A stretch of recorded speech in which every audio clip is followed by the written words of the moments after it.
English ഈസിയാണെന്ന് നിങ്ങളുടെ അടുത്ത് ആരാ പറഞ്ഞത്? എനിക്ക് അങ്ങനെ തോന്നിയിട്ടില്ല കേട്ടോ. കാരണം എന്താണെന്നറിയോ?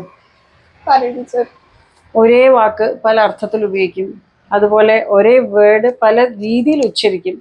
ഇങ്ങനെ വരുമ്പോൾ നമ്മൾ എങ്ങനെയാ അത് ഈസി ആയിട്ട് പഠിക്കാന്ന് പറയണം. അതുകൊണ്ടാണ് ഇപ്പോൾ എത്രയൊക്കെ സ്പോക്കൺ ഇംഗ്ലീഷ് നിങ്ങൾ ബുക്സ് വാങ്ങിച്ച് നോക്കിയാലും ഒറ്റയ്ക്ക് പഠിക്കാൻ അത്ര പെട്ടെന്ന് പറ്റാത്തതിൻ്റെ ഒരു കാരണം ഇത് തന്നെയാണ്. കുറച്ച് കുഴപ്പം പിടിച്ച ഭാഷയൊക്കെ തന്നെയാണ് ഇംഗ്ലീഷ്. പക്ഷേ സമ്മതിക്കുന്നുണ്ടോ?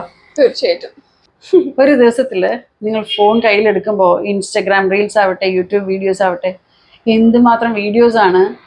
ഈ വാചകങ്ങൾ പഠിച്ചാൽ നിങ്ങൾക്ക് എഫക്റ്റീവായിട്ട് ഇംഗ്ലീഷ് സംസാരിക്കാം, നിങ്ങൾ പുറത്തിറങ്ങുമ്പോൾ നിങ്ങൾക്ക് സുഗമമായിട്ട് ഇംഗ്ലീഷ് സംസാരിക്കാം എന്നുള്ള വീഡിയോസ് കാണുന്നത് അല്ലേ? ആ സെന്റൻസുകൾ അല്ലെങ്കിൽ വാക്കുകൾ വെച്ചുകൊണ്ട് മാത്രം ഇംഗ്ലീഷ് സംസാരിക്കാൻ പറ്റും നിങ്ങൾക്ക് തോന്നിയിട്ടുണ്ടോ? ചെയ്യാൻ പറ്റിയിട്ടുണ്ടോ നിങ്ങൾക്ക്?